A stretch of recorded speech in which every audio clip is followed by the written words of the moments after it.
Bienvenue sur Esprit Libre, Femme Maman et bien plus encore, le podcast qui vous accompagne dans l'aventure d'être une femme moderne, maman et entrepreneuse. Je suis Catherine, fondatrice de Cat Kids 17 et aujourd'hui, on va parler de musique, apprentissage et éveil des tout-petits avec une approche unique et inspirante.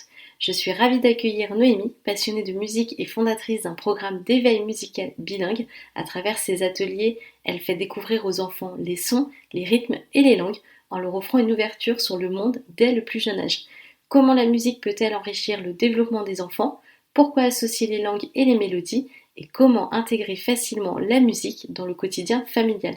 On en parle tout de suite avec Noémie. Bonjour Noémie. Bonjour. Comment tu vas aujourd'hui? Super bien, il fait beau.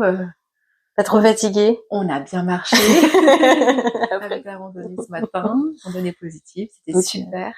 Un peu dur là? Non, ça va? Oui, il faut se remettre Faut se remettre dedans. Voilà, c'est ça, parce qu'entre le chocolat, la marche et le soleil. Alors pour les personnes qui nous écoutent, ce qui s'est passé ce matin, c'était randonnée positive pour entrepreneurs. On a marché 9 km exactement. On a mangé du chocolat qui était super bon, Très bon d'ailleurs. Ouais, carrément. Et donc là, on se remet gentiment dans le bain pour attaquer le podcast. On est un peu fatigué, je pense. Moi perso, oui. Oui, un petit peu. Mais ça va le faire. Ça va le faire. Est-ce que tu peux te présenter un petit peu, nous dire qui tu es? Donc moi, je suis Noémie Stoller. Je suis professeure de langue étrangère, principalement d'espagnol, de français pour les étrangers, les primo-arrivants. Et puis aussi professeure d'anglais, j'enseigne l'anglais pour les enfants, principalement pour les débutants. Et du coup, comme je suis enseignante de langue et aussi musicienne depuis toute petite, j'ai décidé de créer l'éveil musical bilingue. Donc c'est un éveil au son de la musique, mais aussi au son d'une langue étrangère. Donc autour des comptines, voilà, petites comptines en anglais, petites comptines en espagnol. Et voilà, donc l'idée de cette activité, c'est vraiment d'ouvrir au monde et ouvrir au son de manière générale. Donc je fais ça, on a créé un petit local qui s'appelle Local Les Raisins, avec ma collaboratrice Elena Robaglia, qui elle est chanteuse, elle travaille tout ce qui est coaching de voix parlée, voix chantée. Et ensemble, au Local Les Raisins, on a voulu créer un petit cocon pour accueillir les enfants, les ados, mais aussi les adultes, et leur laisser un espace où ils peuvent vraiment explorer leur potentiel au travers de la musique, au travers donc, du chant, de découvrir des instruments. Donc je donne aussi des cours de piano et de violon pour les enfants. C'est incroyable de faire autant d'instruments. Moi, je trouve ça dingue. Je trouve ça dingue de réussir à se souvenir de chaque note sur chaque instrument. C'est un secret quand même. J'imagine qu'il y a un secret là-dessus. Je pense que pour ma part, comme c'est depuis toute petite, après ça s'ancre en nous en fait. Donc moi j'ai commencé avec l'éveil musical toute petite, puis après avec l'apprentissage du piano, l'apprentissage du violon, puis j'ai baigné dedans, donc c'est vrai que ça devient naturel en fait. Tu te rends même pas compte. Non, je me rends même pas compte. Ouais. Après, adulte, ça s'apprend aussi, parce que j'ai aussi des élèves adultes qui viennent apprendre un instrument, et il n'y a pas d'âge, quoi. C'est vrai. Il n'y a pas d'âge. Il n'y a pas d'âge pour apprendre. T'as choisi de combiner l'éveil musical et l'apprentissage des langues. Pourquoi t'as voulu faire comme ça? Et les bénéfices quand même des enfants là-dessus. Donc j'ai décidé de faire comme ça parce que déjà ça faisait partie de mes compétences, la musique et les langues étrangères. Et l'idée de les associer entre eux, c'est que ça apporte une grande ouverture. Donc et à la musique et au son d'une langue, et que la langue reste un son, reste une musique. Donc allier les deux ensemble, ça permettait justement d'avoir le côté mélodieux. En fait, d'associer le côté mélodieux d'une langue au côté mélodie d'une chanson, etc. C'est universel. Oui, exactement. Ouais. Comment t'expliques que la musique puisse faciliter l'apprentissage d'une langue étrangère chez les jeunes enfants? C'est vrai que les enfants ont un peu cette facilité à apprendre très vite. Complètement. Je pense que c'est la meilleure période pour apprendre, c'est sûr, l'enfance, parce on est tellement ouvert à tout et tellement spontané dans l'apprentissage que je pense que c'est du pain béni, quoi. L'enfance.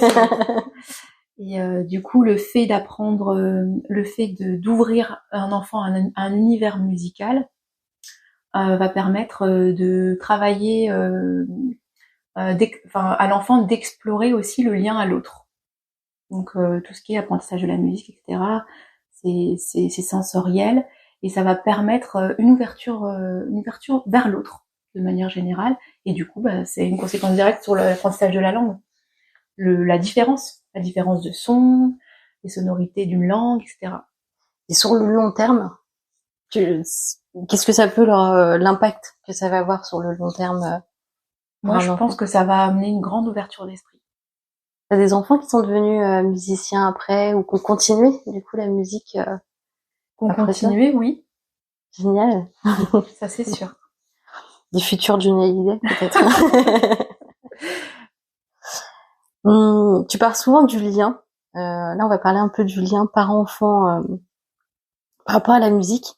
Comment la musique peut renforcer le lien avec son enfant? Je pense que c'est, comme tu disais, un langage universel, la musique. Donc c'est un peu comme la nourriture quand on se retrouve autour d'un bon plat et que on partage le plat de maman, en fait, toute la culture qu'il peut y avoir autour de la nourriture. Je pense que la musique c'est un peu la même chose. Ça crée ce lien familial, ce lien de ici c'est chez moi quoi. Tu vois. Ouais, c'est vrai. Enfin, pour le voir, moi, avec ma fille, un petit peu là-dessus, c'est vrai que ça crée un lien. Elle a un lien très particulier avec ses oncles. Quand ses oncles commencent à jouer de la musique, elle va être très vite avec eux. Très vite, elle va les observer ou c'est vrai que ça crée, ouais, je pense, un lien particulier avec la personne qui fait de la musique. Moi, je suis pas musicienne, mais peut-être. Exactement. Peut-être un jour, Noémie. Voilà, c'est ça. Et peut-être que ta fille va t'amener à ça aussi, tu vois.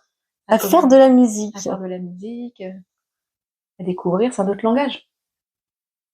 Tout peut arriver. Oui, tout peut arriver. Est-ce que tu peux nous parler un peu de ta méthode donc pour rendre l'éveil musical bilingue accessible à tous les enfants, quel que soit leur tempérament? Parce que chaque enfant est différent, et j'imagine que tu le sais. Comment ça se passe? Parce que là, c'est quand même des enfants qui sont différents, qui ont une autre sensibilité chacun. Comment tu fais avec ta méthode? Et le côté bilingue, comment tu leur avances en fait la langue étrangère? Alors la langue étrangère, souvent je l'avance avec j'ai des marionnettes et souvent c'est la marionnette qui parle une autre langue. C'est pas vraiment moi, c'est la marionnette qui va introduire la langue. Donc ça permet de, par exemple moi de traduire ce que dit la marionnette, etc. Et après je m'adapte en fait à chaque enfant. Je m'adapte à son rythme d'apprentissage. Je vois où est-ce qu'il veut aller, où est-ce qu'il peut aller, et je m'adapte et j'imagine. J'improvise, je regarde, je m'adapte. En fait, dans mon local aussi, j'ai beaucoup de matériel. Donc, j'ai toujours quelque chose sous la main, tu vois. Donc ça, c'est super. Puis les enfants, naturellement, ils vont se diriger vers quelque chose. Et hop, allez, c'est parti, on va prendre des numéros, c'est parti, on va faire une espèce de cache-cache avec des objets. Et puis les idées me viennent et je m'adapte avec l'enfant. En fait, c'est avec l'enfant que je crée. D'accord, c'est eux qui te donnent un peu le ton en fait du cours. Exactement. de C'est eux qui me donnent le ton et en fait j'arrive aussi à capter à quelle vitesse ils peuvent apprendre ou la sensibilité de l'enfant. Et en fonction, je m'adapte. T'es un génie. Un génie avec les enfants. Je sais pas, je pense c'est que j'essaye de faire au mieux pour que ce soit pas trop pour eux. L'idée c'est de pas trop pousser non plus, que ça voilà, c'est sortir du scolaire hein, donc c'est vraiment que ça reste ludique, ça reste du jeu et pour eux c'est plus facile à apprendre quand ils s'amusent juste. Voilà, ils sont en train j'ai des petits légumes, donc ils vont jouer à couper des légumes, sauf que ça va être en anglais. Donc ils se rendent pas forcément compte, ils sont en train d'apprendre des mots de vocabulaire. Et pour eux, c'est un jeu. Pour eux, c'est un jeu. Voilà. Et ce qui est important, c'est que tu me disais tout à l'heure, on parlait de ma fille, et tu me disais, ouais, c'est une demi-heure. Tu fais jamais plus. Jusqu'à quel âge, en fait, en fonction de l'âge? Est-ce qu'il y a un temps? Une demi-heure, oui, c'est pour les plus petits. Après, ça peut être plus pour les plus grands, à partir de 6-7 ans. Ouais. 6-7 ans, ils ont l'attention peut-être un peu plus... Voilà, ils peuvent être un peu plus... Mais après, généralement, c'est très cadencé. Hein. Les cours sont très cadencés. Sur des activités durent... ça bouge très vite. Oui, un enfant, de toute façon. Voilà, exactement. Donc, c'est 5 minutes, une activité, voilà, je passe à autre chose. Donc, en une demi-heure, on fait beaucoup de choses. On fait beaucoup de choses. Oui, non, mais c'est long. Une demi-heure pour un enfant, c'est ultra long. En plus, là, tu leur apprends quand même la musique et les langues. Je trouve ça génial, hein. Oui. Mais je pense qu'ils sont fatigués, certains. Je pense à la fin. Mine de. On va pas le voir sur le Complètement. coup, mais à la fin du cours. Complètement. Et après, j'essaye de faire des petits... Donc, pour l'éveil musical bilingue, j'essaye de faire des petits jeux de cohésion entre eux. On travaille aussi le rythme. On travaille la découverte des sons. J'ai des petites clochettes. Il faut retrouver les sons. Et puis après, les comptines en anglais. Retrouver les couleurs en anglais, etc. Donc, il y a des petits jeux, des petites comptines. Ça varie, en fait. Et après, je vois aussi en fonction du mood. J'ai super envie, moi, de participer au cours enfant, pour le coup. Je te ferai sauter sur les couleurs. Allez. Mais c'est génial comment tu pars des petites clochettes. Je trouve ça génial. Donc, tu nous as dit comment t'adapter un peu en fonction de l'âge de l'enfant. Mais est-ce qu'il y a la participation aussi des parents? Est-ce que ça joue un peu pendant les cours ou est-ce qu'ils participent aussi aux cours? Alors, ils participent au début des cours. Souvent, ça crée le lien, en fait. Ou par exemple, pour l'apprentissage d'un instrument, je trouve que c'est important que les parents soient là au début pour créer le lien. Et souvent, ils vont essayer l'instrument aussi au début. Donc comme ça, je trouve que pour l'enfant, c'est chouette de voir que bah, mes parents, ils ont essayé le violon, ou ils ont essayé le piano, ils ont essayé le ukulélé, ça les met aussi, ça crée du lien. Et du coup, je pense que ça les met en confiance. Aussi de voir le lien qui se crée entre moi et le parent, qui est un lien de confiance. Et après, donc ça, c'est juste au début des cours. Les parents viennent au début. Puis après, c'est rien que l'enfant et moi. Et là, après, bah, je pense à la maison, c'est intéressant à la maison que si le parent est musicien, qui continue à jouer. Voilà. Ça, c'est sûr, c'est chouette. Je rebondis sur ce que tu viens de dire où c'est hyper important. Je me souviens quand je gardais, moi, des enfants, c'était très important pour moi d'avoir un lien avec les parents, qu'il y avait une certaine proximité pour que l'enfant, en fait, se sente bien, qu'il sache que, quand papa et maman va travailler, ils ont l'air bien, ils sont sereins. Et je trouve ça hyper important. Ah bah oui. Je trouve que le lien entre les parents et le professionnel, de toute façon, c'est aussi primordial. C'est quelque chose que beaucoup, et c'est quelque chose qui me tenait à cœur moi quand je gardais des enfants, qui avait un lien absolument avec les parents. Et c'est pour ça que ça se passait bien. Je pense que ça jouait beaucoup. Ça joue beaucoup. Ça joue beaucoup. Ils savaient que papa et maman étaient bien. Oui. Les principaux défis que tu rencontres dans ton métier. C'est une question. Le défi. Donc dans mon métier, le défi, tu veux dire dans mon activité de manière générale, dans mon entreprise de manière générale, ou plutôt dans ton activité? Oui. Bah pour l'instant, c'est arriver à se faire connaître. Comme c'est les débuts encore, c'est bien s'implanter, avoir des nouveaux contacts, voilà. Donc je suis en plein dedans. T'es en plein dedans, oui. Et avec les enfants, est-ce que tu as déjà eu un gros défi? Alors par exemple, un enfant qui te dit non mais moi je veux être Johnny Hallyday, je veux faire le Stade de France, faut que j'apprenne la musique. Pour l'instant, j'ai pas eu ce genre de défi. Non, ils ont dit non mais je veux faire The Voice plus tard. Non, parce qu'après ils lâchent, les enfants de toute façon, ou les ados quand ils viennent au local, ils lâchent beaucoup. Je pense peut-être le lieu qu'amène ça, ils sont un moment où ils se prennent pas la tête. Ils se prennent pas la tête, exactement. Ils savent que c'est la simplicité, c'est la spontanéité. Si t'as envie de spontanément dire j'ai envie de faire ça, bon, on va faire ça. Bien sûr, c'est cadré, mais il y a quand même une grande place à la spontanéité de l'enfant ou de l'adolescent, de ce qu'il a envie de faire sur le moment. C'est beaucoup de liberté pour eux, c'est vraiment un moment libre. Oui. Et c'est important qu'ils aient leur moment libre aussi. Ah, complètement. Mais en tout cas, j'ai pas eu de futur Johnny Hallyday. Je sais pas pourquoi aujourd'hui je suis sur Johnny Hallyday, je ne sais pas. J'écoute pas Johnny Hallyday. Comment vois-tu évoluer le domaine de l'éveil musical bilingue dans les années à venir? Parce que moi je trouverais ça génial que ça soit vraiment développé, pas qu'en Charente-Maritime, mais vraiment sur toute la France. Peut-être, hein. Oui. Il y aurait une grande chaîne Noémie éveil musical. Exactement. Comment tu le vois? Ça pourrait être aussi des interventions dans les écoles pour que ça puisse toucher un peu tous les publics. Et moi, ce que j'imagine, c'est que effectivement, si ça pouvait se développer, ça permettrait en tout cas d'ouvrir les enfants au monde. C'est au-delà de la musique, c'est que ça ouvre les enfants au monde. On en a bien besoin. C'est clair. Et tu le vois, parce que on nous parle, donc aujourd'hui, on sait tous que l'éducation nationale, c'est pas Jojo, faut se la mettre. C'est clair. Moi-même, en ce moment, je n'ai pas de professeur pour ma fille. Mais est-ce que tu aurais une idée de comment ça pourrait changer? Même si ça reste utopique, hein, est-ce que tu as une idée? Qu'est-ce qu'on pourrait faire pour changer tout ça? Est-ce que tu parles de changer l'éducation nationale? Oui, ça... Ou est-ce que tu parles de changer les mentalités changer l'éducation nationale, parce que c'est ce qui fait que aujourd'hui l'école est obligatoire à 3 ans. Oui. Mais finalement, moi je prends mon cas personnel. On me dit de mettre ma fille à l'école à 3 ans, tout ça, mais derrière il n'y a pas de professeur. C'est vrai que ça... oui, je vois pas trop l'intérêt de mettre obligatoire quelque chose s'il y a personne. Comment est-ce que toi tu vois l'évolution un peu de l'éducation nationale? Moi je pense que l'éducation nationale c'est une structure qui est très ancrée, qui est difficile à bouger. Par contre, ce qu'on peut changer, c'est les professeurs, en fait, les mentalités des professeurs. Donc, je pense que ce serait très difficile de changer l'éducation nationale dans sa structure. Mais par contre, essayer de faire évoluer certains professeurs par rapport à l'approche de l'enfant ou peut-être des formations ou les conscientiser, entre guillemets, même s'il y a beaucoup de professeurs qui sont déjà très conscients. Mais je pense que pour moi, le changement, ce serait les professeurs. Je pense que si on commence à changer les professeurs et leur manière de faire ou la manière d'aborder l'enfant, ça pourrait déjà changer. Et je pense que c'est déjà ce qui est un petit peu en train de se faire. Il y a beaucoup de professeurs qui se forment aussi à des pédagogies alternatives et qui veulent les mettre en place dans leur classe. Ouais. Donc ça se fait tout doucement et je pense que c'est... Ou plus d'intervenants comme toi?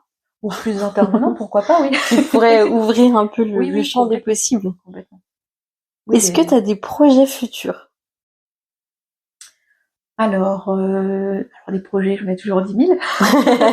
Mais pour l'instant, mon projet futur, c'est vraiment que cette petite école de musique et de langue étrangère, elle ouvre de plus en plus, voilà, elle ouvre de plus en plus ses portes, que le projet puisse être bien stabilisé. Donc pour l'instant, je me concentre là-dessus. C'est déjà pas mal et c'est déjà un gros projet. C'est un gros projet, ouais. On va rentrer un peu dans les questions un peu plus personnelles. Comment est-ce que tu arrives à concilier ta vie professionnelle et ta vie personnelle en tant qu'entrepreneuse?